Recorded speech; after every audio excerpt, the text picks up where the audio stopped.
A high school football coach in Kentucky is charged with reckless homicide in the death of one of his players. Early Show national correspondent Jeff Glor is in Louisville this morning. Good morning, Jeff. Maggie, good morning to you. You don't have to spend much time here in Louisville to see the kind of interest this story has generated. And today, that coach here in court will be arraigned. Would you pray with me, please? In 20-degree weather Sunday night, hundreds showed up at a prayer service and rally for David Jason Stinson.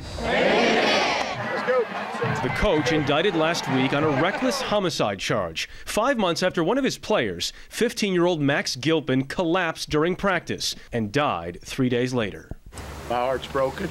Over the weekend, Stinson spoke to supporters outside his home. The one thing people came to forget in this whole situation is I lost one of my boys out there that day. He says the truth will prevail. But a grand jury thought the facts warranted the homicide charge, believed to be the first time a coach has faced one in a case like this. They found enough criminal evidence to prosecute him. I want him to be prosecuted. Gilpin's parents, who filed a civil lawsuit, say Stinson was punishing the boys, withholding water, and that one player had already collapsed before Max. Is he breathing? Yes, he's breathing. Yeah, he's kind of going in and out on us, though. Is he completely awake? He keeps going. Yeah, he's awake. We're trying to get him open his eyes right now.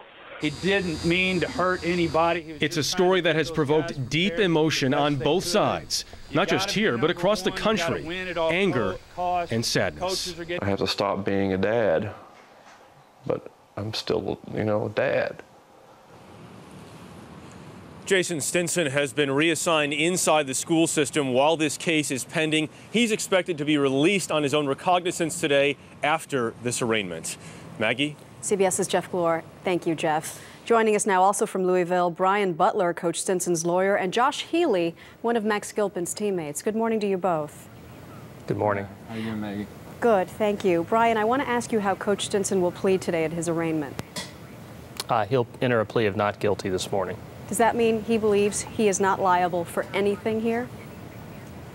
Absolutely not. He denies all criminal liability in this and looks forward to the truth coming out in the legal proceedings.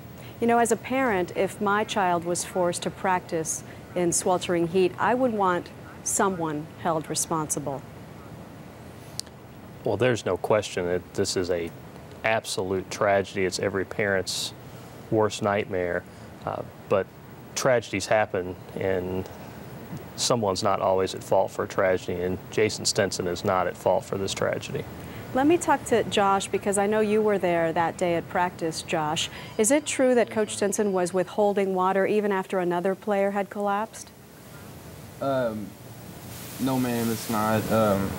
Before we even practiced, we already had, 2 to 3 water breaks already, and, when everybody started slipping up, we didn't have water because we had to run gassers. But, whenever we got done running gassers, everything was fine. Coach Stinson gladly told us, go get some water. So we did. Has practice ever been canceled because it's too hot? Had the coach ever said it's just too hot to keep playing? Yes, ma'am. We've had some practices where, it's been too hot, or it's been too cold, so we didn't have practice that day. But that heat that day wasn't that bad. It wasn't to the point where we couldn't practice. So what do you think should change after Max's death? Is there any good or change that can come of this, Josh?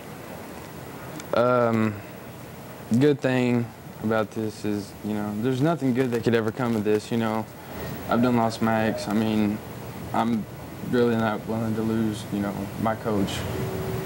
Okay, let me go back to you, Brian. If he is convicted of this, what kind of jail time are we talking about? It's a Class D felony in Kentucky and carries a penalty of 1 to 5 years in prison. If he is not convicted and doesn't go to prison, what lesson will he have learned? I think from Coach Stinson's perspective, this is an absolute tragedy.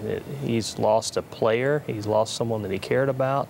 I mean, obviously, that's not in any way comparison to a parent losing a child, but I don't think that there's anything in that practice that was abnormal or that it really every coach in America doesn't do. I mean, kids they run gassers in football, and in fact, this practice that Coach Stinson held that day was 30 minutes shorter than the average practice, and every high school football team in Louisville was practicing that day.